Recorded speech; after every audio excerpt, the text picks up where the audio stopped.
La famille, c'est l'hôpital qui se fout de la charité. Pendant que certains passent leur temps à scruter les moindres détails des primes de l'équipe nationale du Sénégal pour faire diversion, la FECAFOOT, oui, la FECAFOOT du Cameroun est en train de couler sous un scandale financier de près d'1 milliard de francs CFA. Oui les gars, vous avez bien entendu. L'affaire concerne l'agence Medi Voyage. C'est une véritable poudrière. La justice camerounaise, à travers une ordonnance d'injonction de payer du tribunal de grande instance du Mfundi, a condamné la fédération à verser en urgence une première prévision de plus de 272 millions de francs CFA d'impayés. Mais le contentieux global est bien plus lourd que ça les gars. En effet, il frôle en réalité les 911 millions de francs CFA pour des billets d'avion non payés les gars.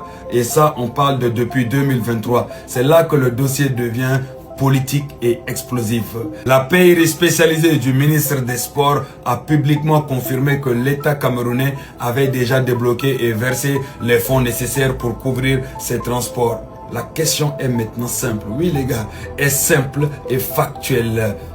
Où est passé l'argent du contribuable? Si les prestataires ne sont pas payés, les agences de voyage accusent ouvertement la direction de la FECAFOOT d'avoir réorienté les fonds publics ailleurs.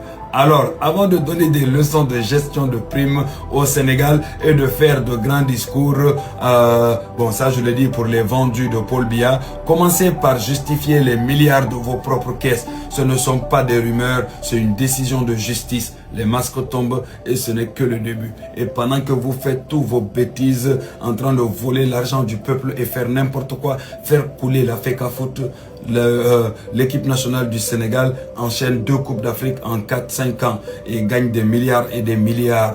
Oui, c'est de ça qu'il s'agit. Même rien que seulement concernant la qualification au mondial, là, rien qu'on est allé jouer au mondial, on a gagné quelques milliards en plus de ça. Pendant que vous êtes en train de faire des trous de 911 milliards pour des voyages impayés depuis 2023, les gars. Donc, il est temps de la fermer. Et sachez que j'étais concentré sur la Coupe du Monde plutôt.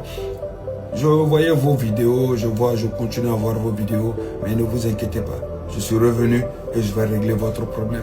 Je vois que déjà, une publication, vous êtes tous en train de paniquer. Les petits vendus du dictateur Paul Biya.